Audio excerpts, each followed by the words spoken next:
Good morning, students. I hope you are well at your side. Today we will start new chapter in economics of class 10. Chapter number 3, money and credit. We all are familiar with the word money. Money means currency or credit. Credit means the ability of a customer to obtain goods or services before payment. The ability of a customer to obtain goods and services before payment based on the trust that payment will be made in the future.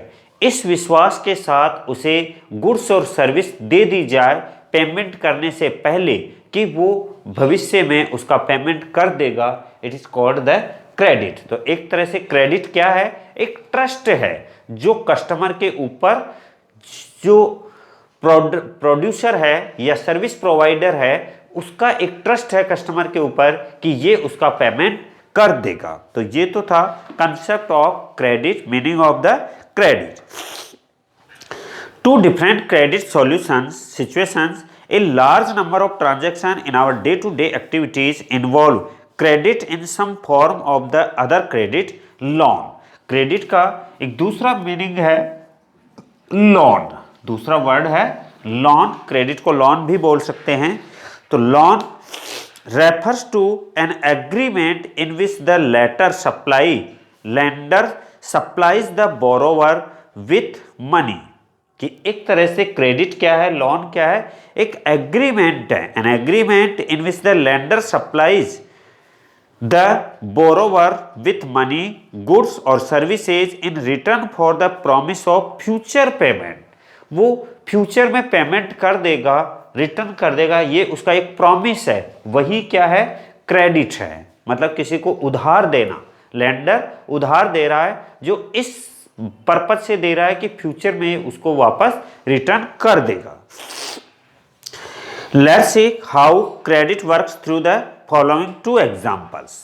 Festival season, it is A festival season 2 months from now and the shoe manufacturer Salim has received an order from a large trader in town for 3000 pairs of shoes to be delivered in a month time। एक month का time दिया गया जिसमें 3000 pair of shoes जो हैं वो उसको तैयार करके और देने हैं। To complete production on time, और पूरा प्रोडक्शन है वो भी टाइम पर पूरा होना चाहिए। Salim has to hire a few more workers for stitching and pasting work. तो जो शूज मेकिंग है उस शूज मेकिंग में स्टिचिंग वर्क और पेस्टिंग वर्क है, दो डिफरेंट वर्क हैं। तो उन डिफरेंट वर्क्स के लिए उसने कुछ जो लेबर थे वर्कर्स रख लिए। He has to purchase the raw material to meet these expenses. Salim obtains loans from two sources। First, he asked the leather suppliers to supply leather now and promised to pay him later। दो option उसके पास, या तो जो leather supply कर रहा है उस leather supplier से वो लेदर ले ले और इस प्रॉमिस के साथ ले कि वह उसको पेमेंट बाद में कर देगा जब उसके शूज बिकेंगे, और जब उसे मिलेंगे उसके उस समय वो रिटर्न कर देगा। The second option, he obtained loan in cash from the large trader as advance payment for 1000 pairs of shoes। या फिर वो क्या कर सकता है कि जो ट्रेडर है उस ट्रेडर से ही वो 1000 पेयर ऑफ शूज के एडवांस पेमेंट ले सकता है कि आप पहले इनका पेमेंट कर दें, फिर मैं आपको रेडी करके और बाकी जो शूज हैं वो जब सप्लाई करूंगा तो उस समय आप मुझे पेमेंट कर दें। तो दो ऑप्शन थे, या तो वो लेदर सप्लायर से लेदर एडवांस में ले ले, या फिर वो जो ट्रेडर है उससे ही वो एक महीने का वो 1000 पेयर्स का एडवांस ले ले। At the end of the month Salim is able to deliver the order, make a good profit and repay the money that he had borrowed. तो जितना पैसा उसने लिया था उधार उतना पैसा उसने वापस चुका दिया और फिर भी उसने अच्छा खासा उसमें प्रॉफिट अर्न किया। तो ये थी सलीम का केस। उस सलीम के केस में Salim obtain credit to meet the working capital needs of production.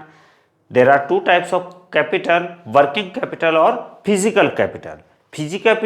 Physical capital is a investment for a long period of time and it is a fixed tools. It is expenses on the fixed tools like the machines, buildings, etc. The credit helps him to meet the outgoing expenses, ongoing expenses of production, complete the production on time and thereby increase his earnings. कि उसकी earning बढ़ी, उसने timely payment किया, timely उसे पैसा मिल गया, loan मिल गया और उसने ऑर्डर जो था वो पूरा कर दिया। जब ऑर्डर बिका तो उसका सप्लाई हुई तो उसे टाइमली पेमेंट मिल गया। तो credit therefore plays a vital and positive role in this situation. तो यहाँ पर जो सलीम की क्रेडिट थी कि सलीम के ऊपर ट्रस्ट करके लेदर सप्लायर ने लेदर दे दिया और या उस ट्रेडर ने उसके ऊपर ट्रस्ट करके 1000 पेयर्स का जो पेमेंट था एडवांस पेमेंट कर दिया। तो दोनों ही जगह सलीम की क्रेडिट थी, उसके लिए पॉजिटिव रोल उस सिचुएशन में प्ले किया उसने। ऐसे ही एक अदर केस है स्वप्ना's प्रॉब्लम। स्वप्ना की क्या प्रॉब्लम थी? Swapna a small farmer grow groundnut on her 3 एकड़ ऑफ लैंड। 3 एकड़ लैंड पर ग्राउंडनट मूंगफलियां ग्रो कर रही थी।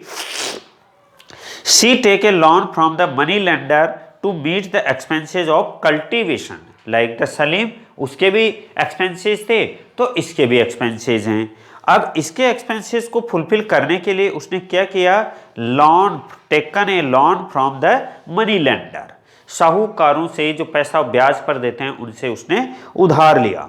Hoping that her harvest would help repay the loan. और इस उम्मीद पर लिया कि उसकी जो क्रॉप है अच्छी होगी और उस क्रॉप से जो उसे बेनिफिट मिलेगा उसको सेल आउट करके वह उसको रीपे कर देगी। Midway throat the season the crop is hit by pests and the crop fails. किसी कारणवश कि बीच सेशन में ही फसल पक कर के तैयार भी नहीं हुई थी, उससे पहले ही फसल में कीड़े वगैरह लग गए और क्रॉप जो थी वो खराब हो गई। डॉग सपना sprays her crop with expensive pesticides. कीड़े लगने की वजह से उसने महंगे पेस्टिसाइड्स ला करके उस क्रॉप में डाले। It makes little difference, she is unable to repay the money lender and the डेब्ट grow over the year into a large amount. तो क्रॉप फेल होने की वजह से और स्वप्ना ने फिर पेस्टिसाइड्स पर और इन्वेस्ट कर दिया तो फिर भी क्रॉप जो थी उसका पूरा फायदा उसे नहीं मिला और इस वजह से वह कर्ज के बोझ के नीचे दबी गई और नेक्स्ट ईयर भी वो उसको रीपे नहीं कर पाई। एंड द डेब्ट grow over the year into a large amount. और वो जो कर्ज था हर साल बढ़ता हुआ एक लार्ज अमाउंट बन गया। But next year Swapna takes a fresh loan for cultivation. It is a normal crop this year. अगले साल उसने फिर कल्टीवेशन करने के लिए लोन लिया और इस साल नॉर्मल जो थी वो क्रॉप रही। But the earnings are not enough to cover the old loan. लेकिन इतनी अर्निंग भी नहीं हुई कि वो पुराना लोन था उस लोन को भी वो रीपे कर देती। She is caught in a डेब्ट। तो वो कर्ज के नीचे दबती गई। And she has to sell a part of the land to pay off the डेब्ट। और उसे अपने कर्ज से मुक्ति पाने के लिए अपनी लैंड का एक टुकड़ा था उसको सेल आउट करना पड़ा। तो दो सिचुएशन थी। एक में क्रेडिट जो थी सलीम की वो अच्छी थी कि उसे पैसा मिल गया और एडवांस पैसा मिलने पर बिना ब्याज के उसे पैसा मिला और उसने अच्छा बेनिफिट कमा करके उसको रीपे कर दिया। बट स्वप्ना ने जो लोन लिया था वो हाई रेट ऑफ इंटरेस्ट पे था और वो उसने जब लगाया तो उसकी क्रॉप फेल हो गई और क्रॉप फेल होने की वजह से वो हर साल कर्ज के नीचे दब गई।